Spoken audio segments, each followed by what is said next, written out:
मूळचं सांगायचं म्हटलं तर मी मराठवाड्यातील उदगीर तालुक्यातील तोगरी या गावचा आहे. माझं जे काही प्राथमिक शिक्षण झालेलं आहे 10वी पर्यंत ते गावातच झालेलं आहे. पुढील उच्च शिक्षणासाठी मी बीड जिल्ह्यात गेलो. तिथनं मी माझा डिप्लोमाचा जो कोर्स आहे मेकॅनिकल इंजिनिअरिंगमध्ये तो मी पूर्ण केला. मग तिथे गेल्यानंतर मला नेमकं करायचं काय आहे हे काही कळलं नव्हतं. नेमकं गावाकडचा फ्लो चालू होता की बाबा काहीतरी शिकायचं आहे. आता गावाकडे सगळे इंजिनिअरिंग स्कोप आहे. त्या कारणासाठी मी डिप्लोमामध्ये गेलो. मग तिथं गेल्यानंतर कळलं की बाबा आपल्याला ॲक्च्युअलमध्ये बिझनेसमध्ये आवड आहे आणि आपण या गोष्टीमध्ये हे करायला नको. मग डिप्लोमा माझा तो तिथं कंप्लीट केला. मग तिथनं मी परत पुढच्या उच्च शिक्षणासाठी पुण्यात आलो. पुण्यात येऊन मी माझ्या बिझनेस मॅनेजमेंटसाठी ॲडमिशन केलं. आता ॲडमिशन केलं म्हटलं तर त्याच्यात मला कॉलेजचा वेळ असा होता की सकाळी 8 ते 1, 8 ते 1च्या नंतर मला वेळ भेटायचा. मग त्या वेळेत काय करायचं तो विचार केला. मग त्याच्यानंतर मला असं सुचलं की काहीतरी आपण एक नोकरी वगैरे करू, जेणेकरून की घरची काही एवढी हालाकीची परिस्थिती नव्हती, पण तरी म्हटलं की त्याला सहकार्य होईल म्हणून मी नोकरी करायचा निर्णय घेतला. मग तिथं गेल्या मी नोकरी शोधली. नोकरी मला भेटली ती म्हणजे 3000ची नोकरी होती. त्यावेळेस ती नोकरी जवळपास मी साधारण 1 वर्ष ते 1.5 वर्ष केलं. 1 ते 1.5 वर्ष केल्यानंतर मला तिथल्या मालकाने मला बिझनेसमध्ये पार्टनरशिपची ऑफर दिली, जेणेकरून की तो व्यवसाय होता नवीन. म्हणजे माझा व्यवसाय होता प्रिंटिंगचा. चुकते काहीतरी प्रिंटिंगच्या शॉपमध्ये मी काम चालू केलं. ओके, म्हणजे तिथनं घ्यायचं का? ठीक आहे. म्हणजे मला नोकरी भेटली ती म्हणजे एका प्रिंटिंग प्रेसमध्ये. तिथे मला इनिशियलला पगार होता तो म्हणजे 3000 रुपये. मग मी तिथं जवळपास साधारण 18 महिने वगैरे तिथं काम केलं असेल. त्याच्यानंतर मला मालकांनी पार्टनरशिपची ऑफर दिली, ती म्हणजे नवीन फ्लेक्स प्रिंटिंगच्या व्यवसायासाठी. पण आता विषय असा आला की व्यवसायात करायचं म्हटलं तर पैसे आले म्हटलं तर आता पैसे मॅनेज करणार कुठून? घरच्यांकडनं तर व्यवसाय करायला सरासर नकार होता. मग घरच्यांना तरी विचार केला की बाबा आता एकदा बोलून बघू काय म्हणतायत ते. मग घरच्यांना बोललं तर घरचे पहिल्या शब्दात सांगितले की व्यवसाय करायचा नाही, करायचं असेल तर कॉलेज कर, बाकीच्या वेळेत तू आराम कर, पण व्यवसाय करायचा नाही. पण मी ठरवलं होतं की काहीही करून व्यवसाय करायचा. मग 1 दिवस गेले, 2 दिवस गेले, 3 दिवस गेले. शेवटी घरच्यांनी होकार दिला की तू व्यवसाय कर, पण आमच्याकडनं तुला 1ही रुपये मिळणार नाही. पण ठीक आहे, मग त्या गोष्टीवर आता पेमेंट जमा करायचं कुठनं? मग जमा करायचं कुठनं म्हटल्यावर मग विचार आला की बाबा घरच्यांना म्हटलं होतं की तुम्ही जी कॉलेजसाठी मला फीस देताय ती कॉलेजची फीस मला 1 टाईममध्ये द्या, मी ती माझ्या बिझनेससाठी युटिलाइज करतो, मग त्यातनं मी माझी फीस भरून घेतो. मग या गोष्टीवरती त्यांनी होकार दिला व त्यांनी मला 1 टाईममध्ये ते पेमेंट दिले. व ते पेमेंट दिल्यानंतर मी तो फ्लेक्स प्रिंटिंगचा जो माझा व्यवसाय आहे तो सुरुवात केला. ते म्हणजे साधारण जुलैमध्ये 2018मध्ये चालू केलं. मग सगळं सुरळीत चालू होतं. जुलै गेला, डिसेंबरपर्यंत आमचा व्यवसाय एकदम मस्त, ऑर्डर वगैरे बऱ्याच काही भेटत होत्या. मग ऑर्डर भेटत गेल्या. नेमकं जानेवारी, फेब्रुवारी, मार्च म्हणजे नेमकं कोविडचा पिरियड चालू झाला.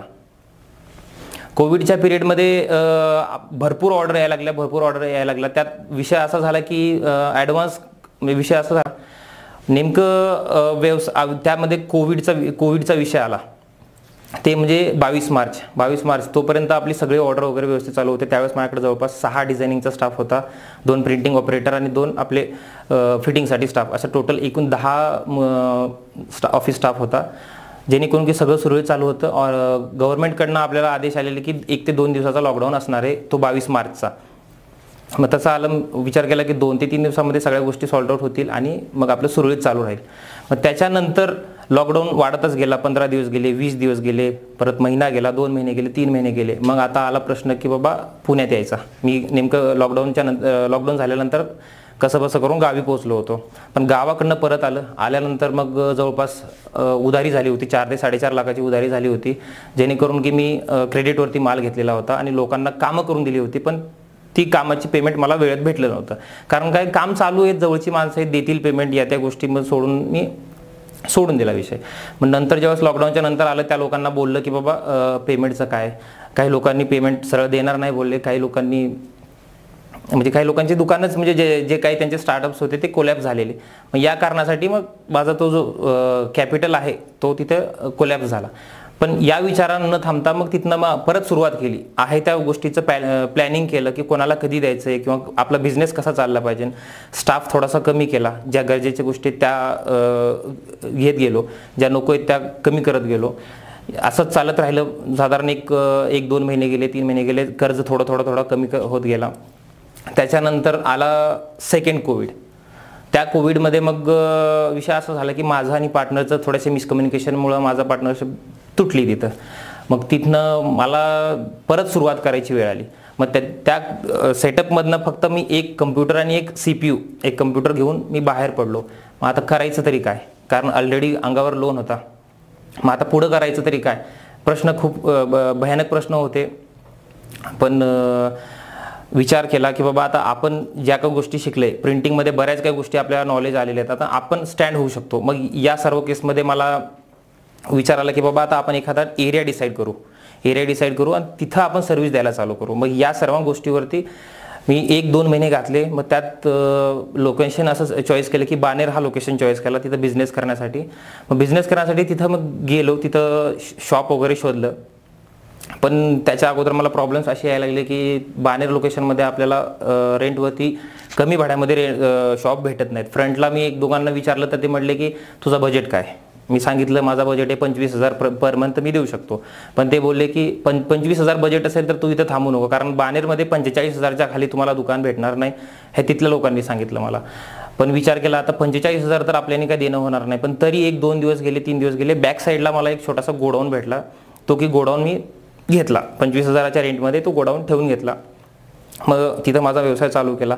म्हटलं की हळूहळू मार्केटिंग वगैरे करून आपण आपला बिझनेस सेटअप करू, या प्रकारे आपलं चालू होतं. मग 1-2 महिने वगैरे झाले. मागच्या दिवाळीमध्ये मी चालू केलं. जवळपास 2-3 महिने जाऊ दिले तसंच. मग बिझनेस व्यवस्थित चालू होता आपला. व्यवस्थित चालू असतानाच मी विचार केला की आता आपल्याला एक्सपान्शन करायची गरज आहे. मग त्यावेळेस विचार केला की बाबा कुठंतरी आपल्याला फ्रंटला येणं गरजेचं आहे. बाबा फ्रंटला येण्यासाठी मी दुकान शोधायचा विचार केला. म्हटलं बजेट वगैरे या त्या गोष्टी सेट केल्या. मग विचार केल्यानंतर मला 1 महिन्याच्या आतमध्ये दुकान मला भेटलं. मग दुकान तिथं बोलणं वगैरे झालं आणि जे काय असेल ते मी चालू केलं. 1 महिन्यामध्ये फर्निचर वगैरे या त्या गोष्टी करून दुकान चालू करून हे झालं. पण दुकान चालू केल्या 15 दिवसातच मला महानगरपालिकेची नोटीस आली, ते की अनधिकृत बांधकाम आहे आणि तुम्ही हे पाडायला लागलं. तर त्यात विषय असा होता की आम्हाला मालकांनी सांगितलं होतं की सगळं लीगल आहे, जेणेकरून की तुम्ही व्यवसाय करू शकता. पण मी तिथं काय लिगली चेक नाही केलं. ठीक आहे म्हटलं, टोकन देऊन आपला व्यवसाय चालू केलेला. पण 15 दिवसात मला असं म्हटलं की 24 तासाच्या आतमध्ये तुम्हाला तुमचा जो शॉप आहे तो खाली करावा लागेल अथवा आम्ही आमच्या पद्धतीने तुमच्यावर कारवाई करू. मग प्रश्न पडला की परत करायचं तरी काय, आता इतका सगळा खर्च केला आहे. पण आता शासनाच्या पुढे आपण कोणी काय जाऊ शकत नाही आणि महत्त्वाचं आहे ते त्यांच्या पद्धतीने लीगल चालू होते. मग मी विचार केला की आता इथं थांबून काय उपयोग नाही आहे. 24 तासाच्या आतमध्ये तिथलं दुकान परत खाली करून मी आहे त्या गोडाऊनला आपलं सगळं शिफ्ट केलं. शिफ्ट केल्यानंतर विचार चालूच होता की आता फ्रंटला तर आपल्याला येणं आहे. मग फ्रंटला येणं आहे तर त्यासाठी काय करायचं काय नाही. मग परत दुकान शोधायला चालू केलं. तेवढ्यात परत एक दुसरी कारवाई झाली, ती जे की माझ्या पर्सनल सायकल्स होत्या, जे की सायकल ॲडव्हर्टायझिंगचा व्यवसाय होता माझा एक वेगळा. मग त्यातल्या सायकली पण परत महानगरपालिकेने उचलल्या. मग त्याच्यात विषय असा झाला की मला त्या सायकलीसाठी परमिशन लागतो हे गोष्ट माहिती नव्हती.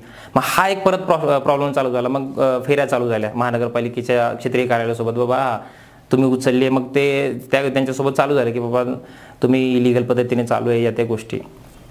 मग ते सगळं मिटवता नाकानऊ झाले. पण आता सगळ्या गोष्टी मॅनेज करत मी आता चालू केलेलं आहे सगळ्या गोष्टी. याच्यातून एकंदरीत सांगायचं म्हटलं तर व्यवसाय करताना बऱ्याचशा गोष्टी मला म्हणजे अडथळे आले, पण न थांबता जर आपण व्यवसाय करत गेलो तर सगळ्या गोष्टी शक्य आहेत. आहे की व्यवसाय हे फक्त विचार केल्याने होत नसतो, व्यवसायात उतरायला पाहिजे. प्रत्यक्षात उतरलं, जे काही प्रॉब्लेम्स येतील फेस करायला. आजकाल काय झालंय, मराठी व्यवसाय महत्त्वाचं म्हणजे माझा जो व्यवसाय आहे त्यात मला मराठी जो व्यावसायिक आहे, जो उद्योजक आहे तो विचार करतोय. आणि माझ्याकडे म्हणजे आता प्रिंटिंगचा व्यवसाय असल्यामुळे सुरुवातीला जर त्याला बिझनेस करायचा असेल तर माझ्याकडेच तो येतो आणि म्हणतो की मला या ठिकाणी अशा गोष्टी करून पाहिजे. तो सगळ्या गोष्टी करतो, सगळ्या प्रिंटिंग म्हणजे जे काही असेल एक सेटअप चालू करण्यासाठी ते करतो. पण सर्वाईव्ह करायची त्याची कॅपॅसिटी नाही आहे, कन्सिस्टन्सी नाही आहे त्याची. काय होतं की 1 महिना करतो, 2 महिना करतो, अरे भाई बिझनेस नाही आहे, तर माझं एकच त्यांना सांगणं आहे की बाबा बिझनेस हा असा 1-2 महिन्यामध्ये होणार नाही आहे. तर कोणीतरी म्हटलंय की बाबा बिझनेसला 3 वर्ष सांभाळा, बिझनेस तुम्हाला नंतर सांभाळेल. मग ही गोष्ट जी आहे ना, तुम्ही 3 वर्ष म्हणत नाही मी. आणि महत्त्वाचं म्हणजे 3 वर्ष याचा अर्थ असा नाही की कुठल्याही लोकेशनवरती तुम्ही 3 वर्ष जाऊन बसले म्हटलं तर बिझनेस होणारा असा विषय नाही. मार्केट सर्व्हे करणं पण हे खूप महत्त्वाची गोष्ट आहे. मार्केट सर्व्हे करा. 3 वर्षांनंतर पण तुमचा बिझनेस तिथं खरंच त्याला व्हॅल्यू आहे का, त्याची डिमांड आहे का, तरच तुम्ही तिथे थांबा. नाहीतर तुम्ही कोलॅप्स तुम्ही दुसऱ्या ह्याच्यामध्ये स्किप करू शकता. तसं काही नाही आहे. आणि मराठी उद्योजकाला एकच सांगणे की बाबा तुम्ही व्यवसायात या. कारण कसं आहे, आत्ता कंडिशनला मी पाहतो, मी जिथनं मटेरियल घेतो तो मारवाडीचं आहे, त्याचा तो मटेरियल घेतो तो मारवाडी किंवा गुजरातीच आहे. कारण मराठी माणूस आहे ना जो खालच्या लेवलला आहे, आणि काय करतो मराठी माणूस की कमी कॅपिटलमध्ये जास्त प्रॉफिटचा विचार करतो. तो गुजराती असू दे किंवा मारवाडी असू दे, ते विचार काय करतात की बाबा प्रॉफिट कमी असू दे, पण त्यांचं जे आहे ते हायर लेवलला बसून असतात. मग एकच सांगायचं की बाबा तुम्ही व्यवसायात या, आणि महत्त्वाचं म्हणजे थोडासा अनुभव घेऊन या. असंच की कुठलंही कॉपी केलं आणि पेस्ट केलं हा प्रकार व्यवसायात चालत नसतो.